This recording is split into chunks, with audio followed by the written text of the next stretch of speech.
Hello, welcome to another Mamemeister 10-minute mashup. Tonight's game is Jetpac by, it's not Ultimate, it's A.C.G, which was Ashby Computer Graphics, I believe, which later went on to become Ultimate and then later on to become Rare. So there you go, don't say these videos aren't educational. This is running on the BBC computer. Now it took me a wee while, let's just start the game. How do I start it? Hopefully you can hear that sound okay. Yep, one problem I had when I was looking through trying to find a game in the BBC is there's very few BBC games that seem to support joystick. Now I don't know if that's because there weren't many joysticks, people didn't use joysticks in BBCs, I don't know. But one thing I do know is when I first got my BBC, God, this is quick. When I first got my BBC, I was given a couple of, it's like one joystick interface and it had two joysticks put onto it. Now, they're probably about the most unusable joysticks ever. I'm trying to think how to even describe it. It's like a TV remote control. It's that kind of long, sort of narrow shape with a stupid little, I don't know, it's like an analogue stick of sorts, and the biggest problem with them is they're not self-centering, which means when you move to the side it will keep moving to the side until you re-centre it. It's absolutely hideous and completely unplayable. I mean, it might be fine for, I don't know, racing games or something, but to use it on arcade games it's completely unusable. So anyway, yeah, I don't know whether there's so few BBC arcade joystick games because the joysticks are so poor.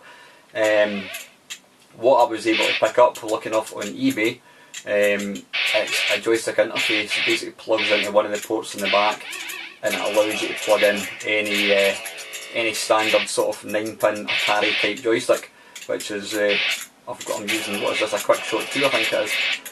So it makes a huge difference, but yeah, the joystick interfaces were bloody horrendous. I'm not very good at this. It's pretty quick. Now yeah, this is Jetpac. Now to be honest with you, I didn't even know, until I got a BBC computer, I never even knew that this game came out in the BBC. One thing that is apparent, I mean Ultimate is sort of more commonly known. They made games primarily for Spectrum. They also made a lot of the games, in fact probably most of the games were ported to the Amstrad, and quite a few of them, including your things like Night Lore and whatever it was, Jetpac, obviously I'm playing it now, were ported to the BBC. For some strange reason, don't know why, there was very few of the sort of Spectrum games converted to the Commodore 64. I do know that the Commodore 64 was absolutely god awful when it came to sort of like, you know, 3D kind of graphics type thing. It was just the processor was just too slow, to the point it was virtually unusable. So yeah, the Commodore missed out on all the sort of isometric 3D games, which was a shame because I mean these were that was a shame for the Commodore 64 owners like myself, because yeah, I was quite jealous of my mates having that in their Spectrums. Bugger. But even things like, now I might be talking shite, I think there might be a version of Jetpac on the Commodore 64, but you know what, even, I mean, if there was, I certainly didn't have it. Now Jetpac is one of the big, most popular, it's probably one of the most popular Spectrum games ever. It's such a well known game. This is difficult. I think it's a lot quicker than the Spectrum one. Yeah, what was I talking about? Yeah, I think Jetpac was in the Commodore 64, but for some strange reason, it just wasn't a game that anyone spoke about on the Commodore. I think because it was so big in the Spectrum, nobody really mentioned it in the Commodore, and I certainly didn't have it in the Commodore 64.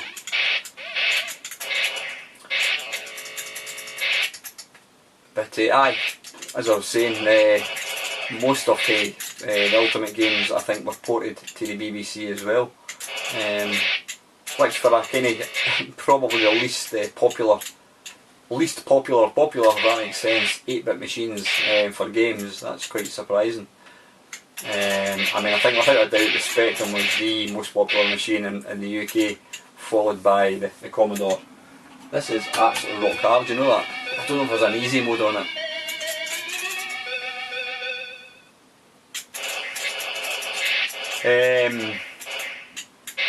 Yeah, so, whoops.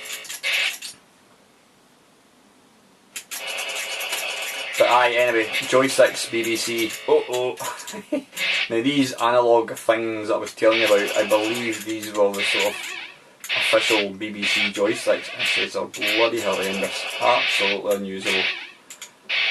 So I said, yeah, I got this thing. I mean, I'm sure this joystick interface that I've got has been homemade. It looks homemade, if that makes any sense.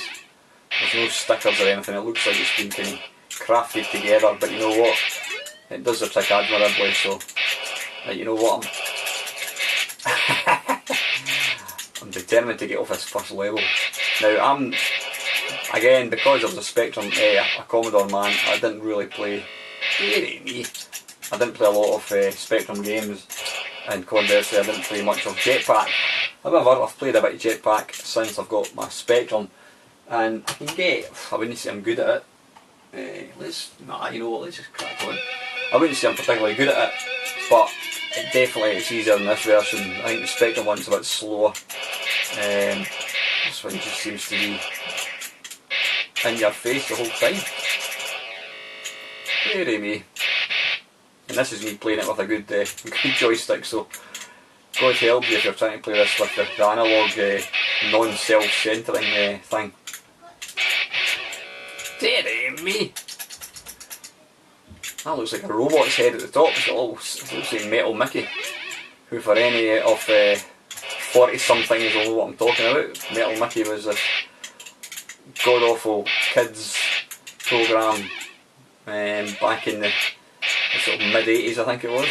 There was some really crappy robot called Metal Mickey. How are we doing for time? Oh dear, we've got about 2.5 minutes. I'm determined. Absolutely determined to get off this first level, and I'm not exactly showing good progress to do it. Right, come on this time, you know what, I'm not even going to, I'm going to try and limit my speaking to see if I can concentrate on getting off this level.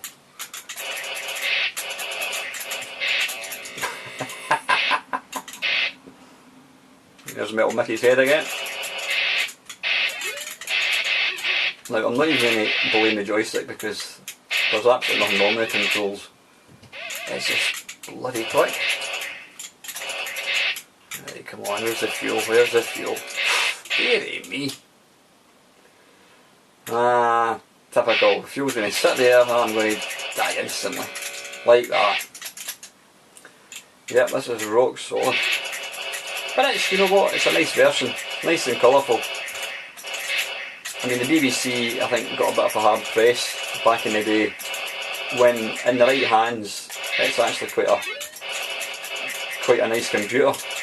I mean, obviously it can chuck around sort of vector graphics a la Elite, but again I think that there were so few BBCs sold in comparison to this is possible in comparison to other computers, so it was never really time for one more go, I think. In fact, the way I'm playing, probably time for 5 more goes.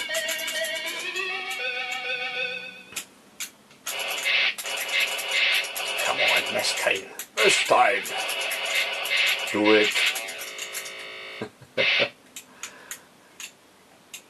Now, you know what's unusual? The name of the company is called Ashby Computer Graphics, A.C.G. And yet if you look at the logo on the rocket, it's Ultimate. So how did that work then? Were they called Ultimate A.C.G? Answers on a postcard to the usual address. That's strange. I thought they became Ultimate after a certain length of time, but maybe not. But certainly on the title screen they're called A.C.G. Bugger!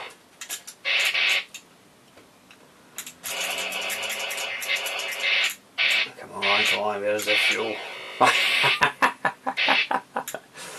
this must be probably the most difficult version of Jetpac.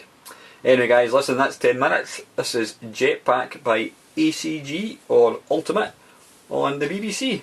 As usual, thanks for watching.